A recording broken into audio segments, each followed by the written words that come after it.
So I got a question for all of you so-called smarties, you scholars, you ones that think you know the Bible. I got a question for you. Let's read something. And I saw another mighty angel come down from heaven. This is Revelation 10, chapter 10, I'm starting at verse 1. Clothed with a cloud, and a rainbow was upon his head, and his face was as it were the sun, and his feet as pillars of fire. And he had in his hand a little book open, and he set his right foot upon the sea, and his left foot on the earth. And he cried with a loud voice, as when a lion roareth. And when he had cried, seven thunders uttered their voices. And when the seven thunders had uttered their voices, I was about to write. And I heard a voice from heaven saying unto me, Seal up those things which the seven thunders uttered, and write them not. I have a question. What were the things that the seven thunders uttered? Anybody on earth? What are those things? If you know what the words that were uttered, can you write them in the comment section, please, so that we can all know the mystery?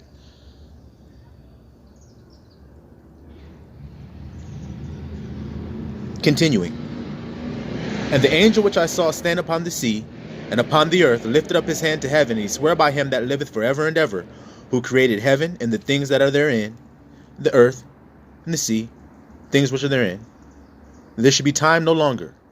But in the days of the voice of the seventh angel, when he shall begin to sound, the mystery of God should be finished, as he hath declared to his servant the prophets. So there's a mystery of God that won't be unveiled until the seventh angel sounds. What is that mystery?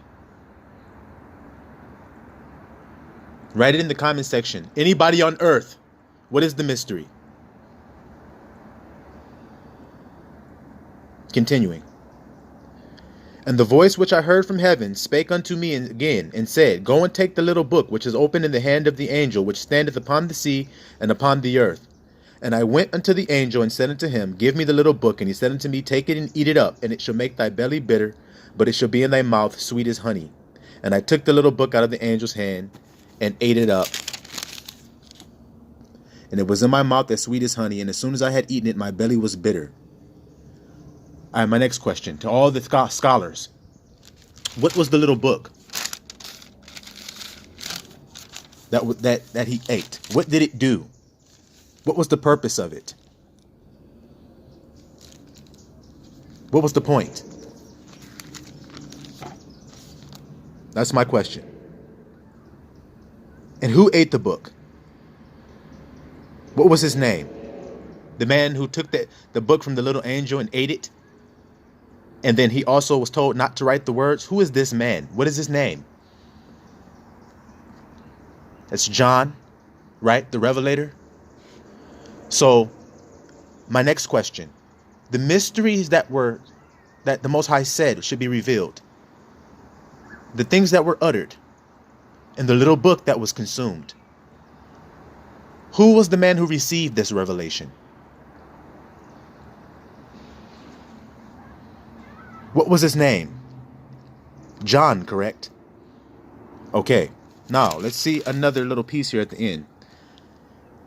And he said unto me, Thou must prophesy again before many peoples and nations and tongues and kings. Now this is the last book of the Bible.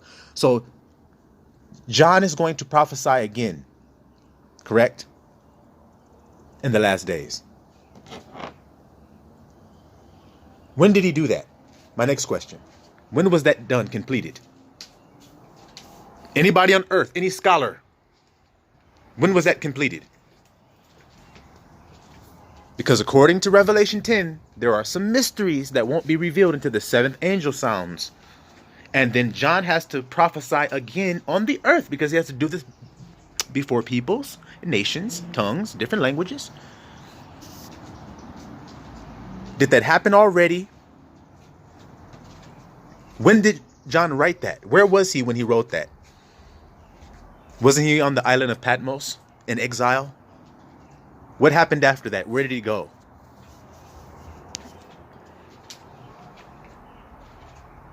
Back to my original question. What were the things that were uttered that he did not write? What were those things? For all of you who think you know every damn thing there is to know, what's the answer to that? Because according to the Most High Yah, they are sealed up. And only John knows them. If someone else knows them, tell me who is his name.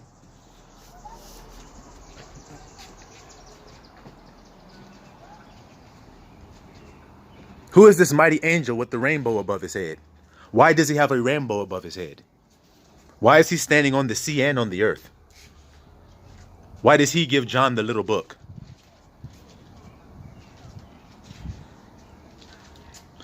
Why does he swear that there won't be time anymore?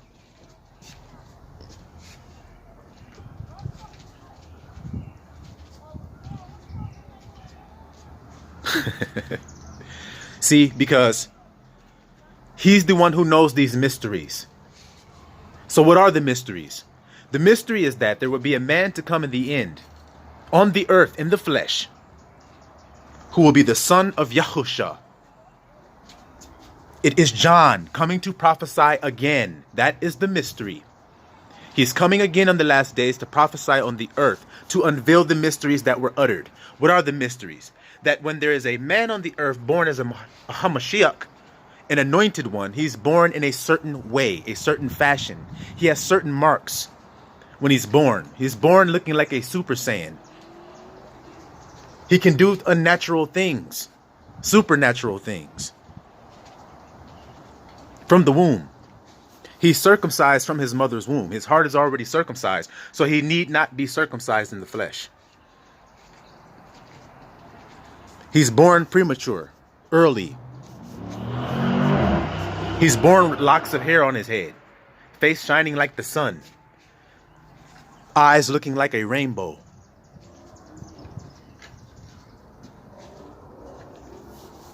These are the mysteries that were uttered. And that John would return and be born in the same fashion. Because he would carry the torch. He is the branch of Jesse. He is the one in the bosom of Yahusha, the one he loved. See, because can it be denied that Yahusha had three in particular followers that he took with him to special places? Peter, James, and John. And they represent faith, hope, and love. John being love. And does the scriptures not say that these three remain? Faith, hope, and love. But the greatest of these three are which one? Love. That's John. So he received the crown of the Hamashiach. To be the Hamashiach of the end days. To be the Omega prophet. That's the mystery that's uttered. And he's the only one who knows it. To tell it to you with such clarity and such ease. Because he's the only one who knows it.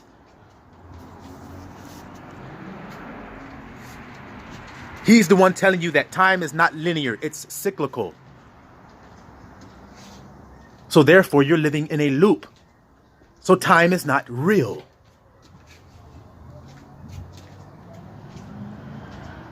He's the one that's telling these things to the nation of Israel, because no one else is asking who is the branch. Who is Isaiah? Who is that? To come in the last days. Shiloh, the Lord of our righteousness.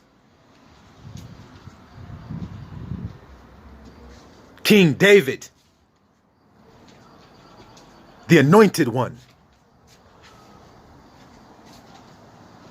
The mysteries he's revealing of the androgynous birth. Israel knew nothing of this. That the anointed one would be born androgynous. Why? Because he's a pure virgin from his birth. See, you don't understand that when a female is born, a virgin is born, she's born as a hollow soul.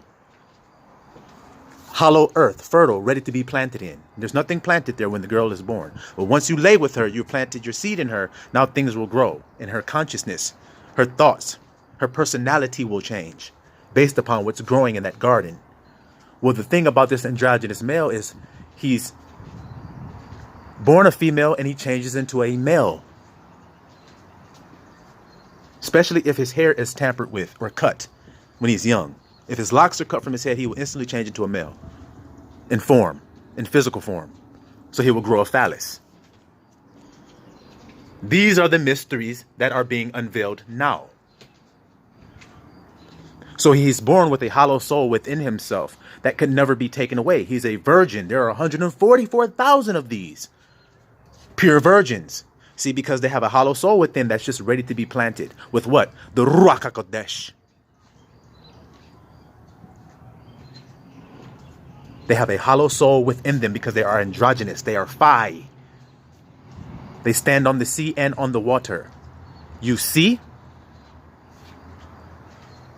Male and female. Heaven and earth. You see? Cross both. Cross over both.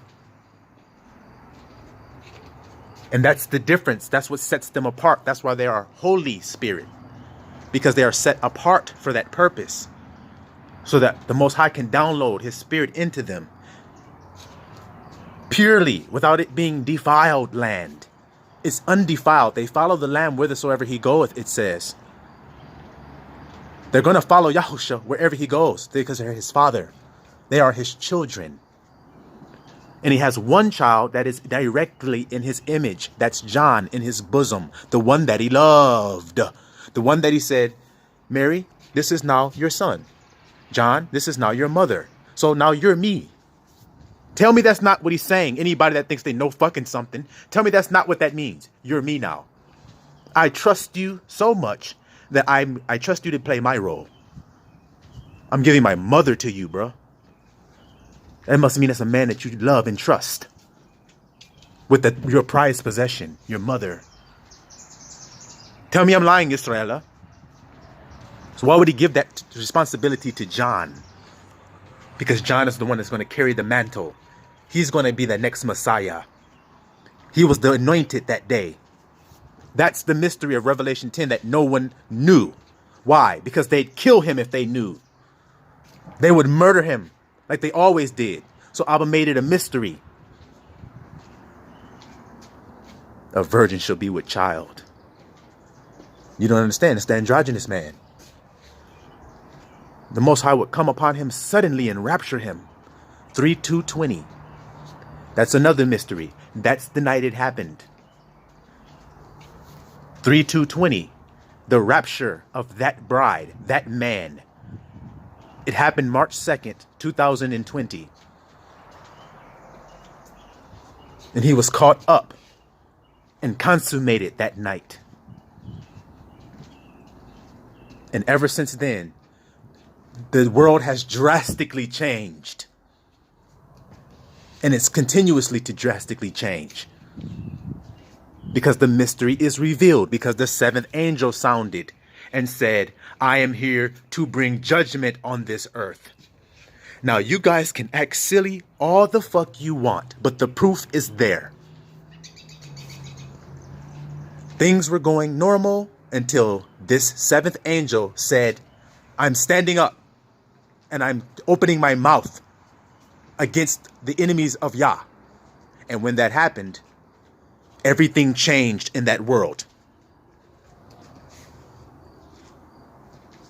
And then a branch stood up and raised an ensign and said, come home to truth and love, Yahudah. Come home to truth and love. Just as the scriptures prophesied in the prophets. Is that not what it said in Revelation 10? The mystery He revealed to the prophets will be shown. It's being fulfilled right now. So for all of you who are still doubting, then shame on you. Because the proof is clear. And believe me, there's many, many, many, many more witnesses that can attest to everything that has been uttered today. Many, many, many, many, many witnesses to attest to these facts.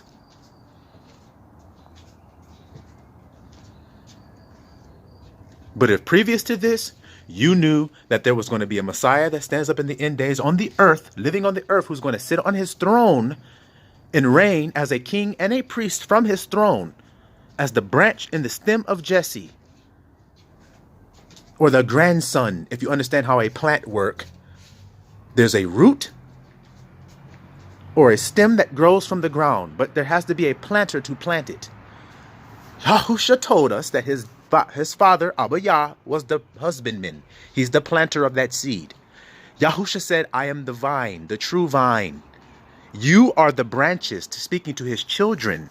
You are the branches. In the scriptures and the prophet said that there would be one named the branch. So then, in other words, there would be one particular child who would be the particular branch off of that vine. That, in other words, would say, I am the true branch. Same story, looped again. But this time, Abba Yah gave him grace to walk on that earth and to take his throne, because they would have killed him otherwise if they knew about this mystery. But they didn't know. So Abba revealed it in its time, where they're too weak to do anything to stop the shit. So Yisrael, I say to you, rejoice. Because like I said, your Messiah is here. You're just listening to lies if you believe otherwise. Because I just gave you the proof. And I can give you plenty more if you just ask. See, because when you stand on truth and love, you don't have to have fear. It casts out the fear. I'm not worried about what you may ask me. Because you're not asking me, you're asking Abba Yah. You see? You asked me a question of Yahusha, you're not asking me, you're asking Yahusha. We are one. That's the thing about a plant. Me as the branch, I can't say, hey, I'm separated from the true vine. I'm actually sustained by the vine. That's what's giving me the words I'm giving you. He's doing it, not me. The spirit of Yahusha speaks through me. That's what the whole point of making your temple ready is for. To make yourself a living sacrifice so that you can be used to bring glory to the Father through the Son. You see? Got back connected to the vine, and he got me feeling so divine. And now I'm gonna kill him every time. I'm thinking about it every night. These demons be trying to keep me from living right. I gotta keep my enemies inside. This turtle pot got me in the heights. I got back connected to the vine, man, and he got me feeling so divine. You see?